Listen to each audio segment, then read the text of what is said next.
aiwa tese wena. Otherwise murugadzirira here kwenda kuSADC protest. Ndati murugadzirira here kwenda kuSADC protest.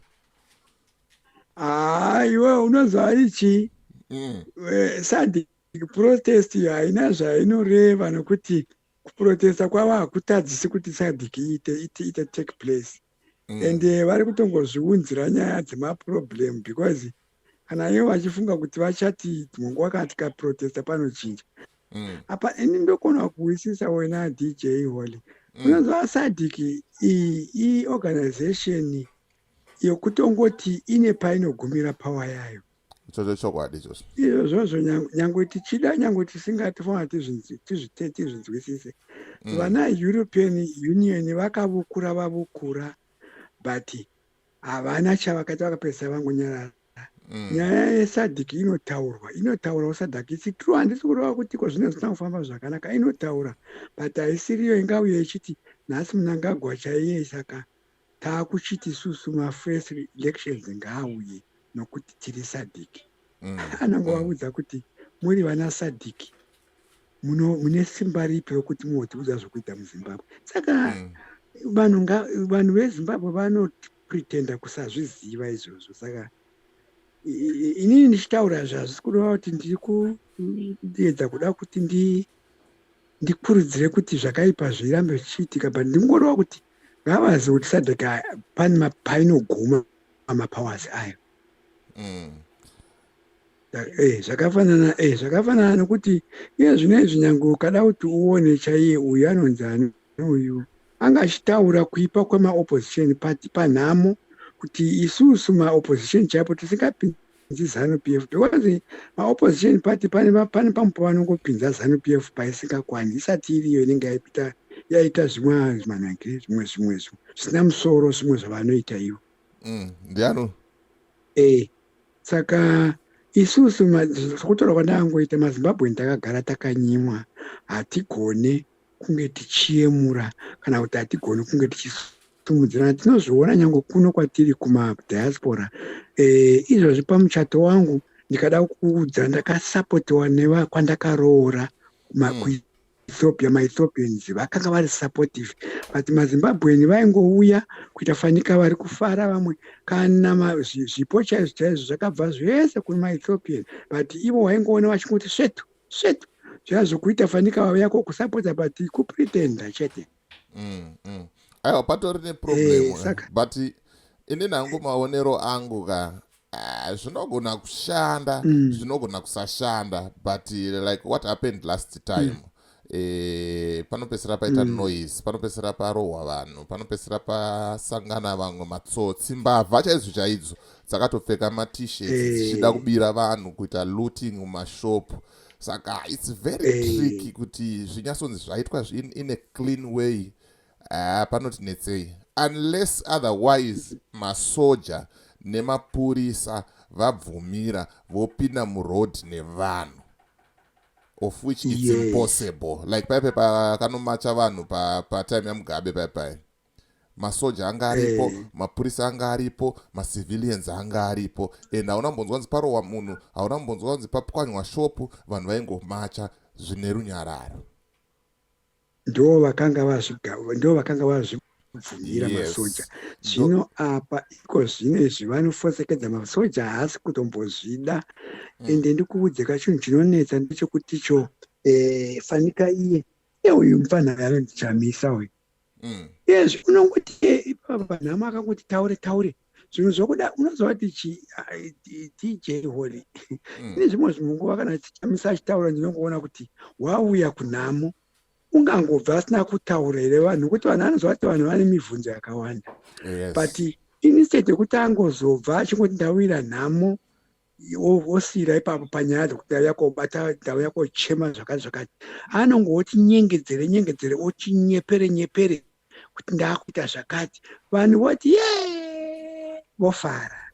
Hapana Chamisa chaachaita. Chamisa is a coward young man. One thing chandinoda kuti nditaure chindoti nini Chamisa chaari coward nokuti zvinokati kana kuti nditaure chokwadi munhu ari brave chaiye iJob Scala.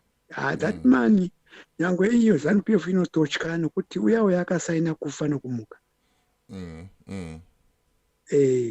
But now achimbidzika kutobva ati paakaenda kana wakaita kuenda kunyange uku kwakano kumarights chichi akabva anotaura zvokuti izvozvi ndiri kutopromiswa kutourawa kana kuti kutobatwa kudii. Saka anga akutotsvaga iya language akanga kutotsvaga asylum munenge kuti asadzoka ndozvinhu language yaitaurira ipo paya. Ndizvozvo. Saka inini ndinoti inini pachangu handisi kurova kuti kochi Mnangagwa inini kwandiri hangu anotove better than zvaiita ari kurwisa better than zvaiita zvakuita Mugabe. Mugabe because Mnangagwa iko zvino izvi uri kuona muZimbabwe vakawanda vari kubva kunoko kana uchiona pamedia nokuzosvika on the ground kuZimbabwe unoona zvakasiyana. Media ine manyepo handisi kurova yako dzakawanda media dzina manyepo. Ukazonosvika on the ground kuZimbabwe unoona vanhu vachiuya vachiti vakomana Zimbabwe yachinja vakomana Zimbabwe. Tina vakawanda vamwe vari kutobva kwanotaura kuti vakomana tiri kunyeperana murume wehakika. Tingangomuvenge kuti vanhu ichokwadi mumahospitals this and that. Ari kudhwara kurerekera kwakati but ukada kuona mastructures zviri kuitika muZimbabwe unonzwa kumwira mvura. Vakawanda vari kutaura nokuti isusu hatingotauri from ukaona uri kuno kusati waenda kuZimbabwe uchingonzwa pamedia unofunga kuti Zimbabwe ave marara. Ndo vakawanda vanotaura vanobva kuno vachivhitira Zimbabwe kwedu. I think vanhu vane zvavanenge vakatarisira in terms of zvinofanira kuprovidwa negovernment because maonero angu inini personally ndisiri kuenda kubasa ndakagara kumba hurumende ichivaka airport nekugadzira mugwagwa kwandiri inenge zvisina basa. Muri kuona point yacho nekuti handina mari unless anditi hurumende iri kuvaka airport nemaroads uyai mupinde basa hapana voenda kumabasa. That's why you see imwe development vanhu havaione as development because ivo vanenge vakatarisira kuti at least dai tashanda tawanawo mabasa, dai vatisiya mavhenda tatengesa, dai polisi yasetengedza kuti tonyoresa mahwindi, taita sei tashanda zvakanaka. Ndo maonero angu development inenge iripo but not yatiri kutarisira isusu yemabasa sevapfana. Uri right and plus ndotokusays I second you because chimwe zvinhu zvaanoprioritize Mnangagwa ndinondozvivenga zvakafanana nekuti zvinezvi ari kumhanya kuda kufadza SADC kuvaka pati muchipatara. Chipatara chakakosha stereki chipatara hachina x-ray. Chipatara chakakosha pasina nyange izvozvo zvikaona chizha hachina max-ray zvandanichiona uchiplaya maimai ndosaka wazoona nitumira hangu nyankirei chakakosha. Saka iye ari kuprioritiza zvimwe zvinhu zvisina kunyanya kukosha. Hongu marodzi naturally marodzi zveshuwa aita anokonzera maaccidents akakosha but pakuzoda kuti kwandi kuenda kuparliament hakuvaime kuite Dubai sezvaitaura that is nonsense. That is nonsense. Inini ndinonzwa DJ Holly handina chimwe chinhu chandakarerekera kuna Mnangagwa kuti ndava ndinongoti zvese zvakaipa ndinongoti ari right. No. But inini ndinovenga politics dzinotambwa naChamisa. Chamisa anonyepera vanhu. Zvandakagara ndakataura kuti Chamisa itsotsi. Ukaona munhu ane mboti zii kana abona kuti kwafa memba yake kusingagariki hazviite kuti arege kuenda. Unosvika unotaura waudziwa nenge anonzi uyu wavo uyu ataura zvikanzi vakomana zvimwe zvinhu tinongopinza ZANU-PF wainzwereyo yataurwa nouyu anonzi uyu Wende. Hanzi isusu mupati medimo munomu tine zvikerema tatidanani. Ndiye munhu wandinoda Wende ataura chokwadi. Unonzwa Chamisa munhu uyauya zvinezvi asisina chimwe ruzivo rwokuti oita sei. ende plus kana sezvakataura vanhu vakawanda kuti haugoni kwai simba rehove riri mumvura. Kana uchitaura kuti ndabuda mumapati ndichangomira sezvandichamisa, hazvina zvazvinoreva zviya. Hazvina zvazvinoreva, zvinoti kana akaona paita nhamo idzodzidzi ungonoti wakufadza vanhu ototi aine zvapangu paita.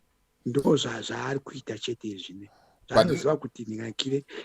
But inini hangu maonero angu inini mapoliticians ese anonyeba. Hapana mapoliticians asinganyebe. Tikada kutarisa even mukuru maona health yandaita affordable health care guaranteed for everyone. But ene zvipatara hazvina inonzi hazvina ma-x-rays. Papanzi vana vachadzidza mahara ene zvanhu vari kubhadhara. Papanzi free electricity, magetsi achanga aripo ene zvekune hakuna magetsi. Saka vanhu vakangwara vakati stada vakaona kuti vanhu havanonyanyodei ndozvavanotirova nazvo izvozvo. Chamisa ndoziva kuti vanhu vangu ndikavaudza zvema-fresh elections vachanditera. ED anoziva kuti vanhu vangu ndikavaudza zvedevelopment vachanditera. Ende pawataura uchitaura nguva iyo ndanichitoona manje pawataura ndatoseka ndikakupindura futi ndichipindura vangu ndikati nini free school ino sei vanhu takarohwa namasanction kungokampena iyo unoziva kuti masanction aya nakire DJ Holly ari view. Ende unoziva chinhu chavanokanganisa vanhu vachona vantu vamasanction, they pretend kuti hatina kuita an ordinary person, but vanotoziva zvakangofanana nokuti unoziva kana kuita nhako hatina kupa an ordinary person, ivo uchipa muri mutungamiri wenyika kuti nakire ndiye injinika. But inzwa eka Mr. Pori zvino kana masanctions aya aripo, yes aripo, but kana takutenga mota dzemaminista nedzemachief hatitaure nezvemasanctions. The moment atauda kutenga maambulance takutaura kuti we are under sanctions, hatikwanise kutenga maambulance. Saka inini I think kadi remasanctions rekairi ra-expire, ngatimborisiyai rakadaro iri.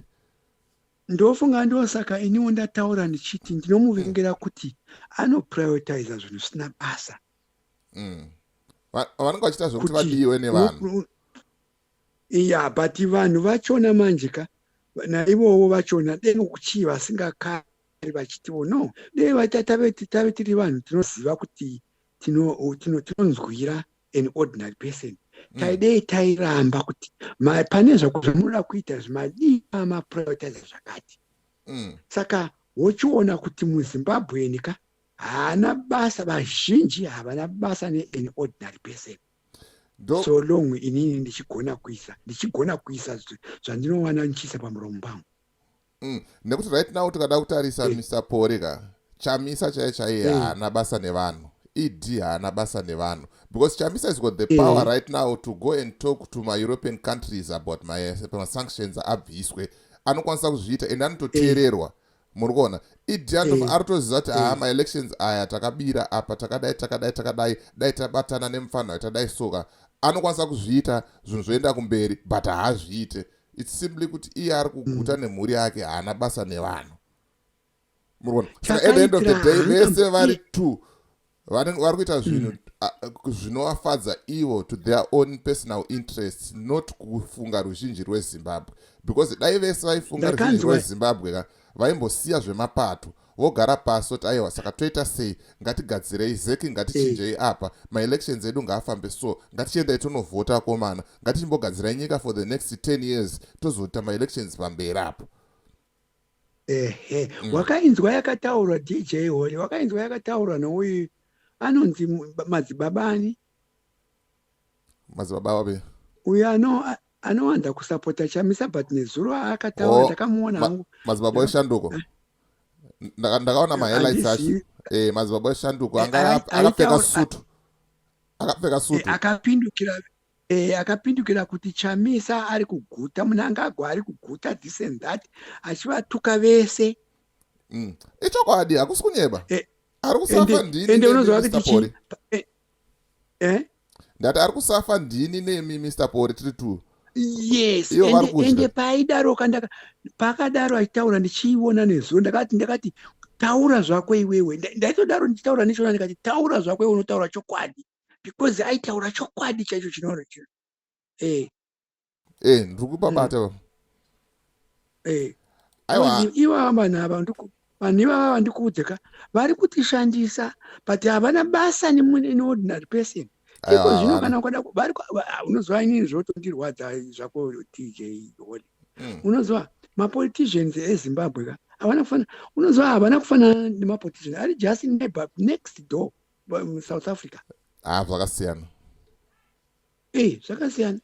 Vedu isusu vanhu takasikwa sei kuti takanzwa kuti kufa kwoumwe, saka uchiona kuchinzi umwe akatofa unopururudza. Unozwa to that extent yokuti nyango ndikavenga munhu, nyango ndikakuvenga DJ Holly, kana ukafa handikupururudza, handipururudzi wafa manini. But problem kuti kadezi vanhu vatambura baba, vanhu vatambura, vanhu vari panguva yakaoma. Saka iyo iri kutaurwa naGambakwe. Gambakwe wenyu uyu fokororo manini. Meandi kutauri unonzwa Gambakwe unongode kumunzwa mudhara. Unonzwa ndikatodedza zita rake ndinotonzwa ndakutoshatirwa stereki. Unonzwa ati chi izvozvo ari kufurira vanhu. Meandi kutaurire. Ende ndikutaurire ka pasina zvefuti dzimwe nyika dzese international dzinongozoshoropodza pati zvaitika ende havasina chinhu chavanoita futi, vanongoshoropodza zvopera. Ngaarege kutoda kuti atanzwaiko on this day tinenge ndakati nini, ndakati kwaari ndikati futseke musoro wako pamusi woyo wenhake we17 to 19 famba uri mberi, uri iwewo uri mberi, ngaafambe ari iye ari mberi. Vari kuti vari kuuya wani kuZimbabwe, hanzi ndichange ndiripo. Ndoda kuti kana ariko asasara kumba, ngaataure media yake yachona ari murodhi ari mberi, tigomuti yes uyu tigomuti iri gamba iri. Baba, hapana anoda kufira nyika baba. Zvakaitwa nemadhara edu makaenda kuhondo. Aswa manje vanhu vanoda kurarama.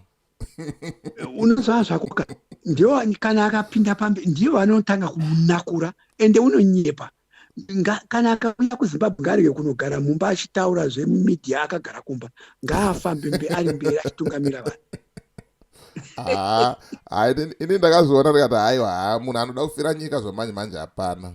Hapana, vanhu vanoda ukaona ngeke DJ Holly muna time uti kwanzi mudhara kwai pamunoenda kunoita protest iwo gaba kufamba uri pamberi kupa vanhu encourage, ukuencourage vanhu. Zvaitwa naTsvangirai mazuva ayo. Tsvangirai kanga ari mukono kauya uyu. Ndoda kuudza pavanhu vaviri, pavanhu vanomirira vanhu kuti ndinofa, ndiTsvangirai naSkala chete. Aiwa vaya magamba aya. Vaya vanobvuma kuti urayai, muchiurayira chichi. Aiwa tatagarisa tisambokurukura mudhara.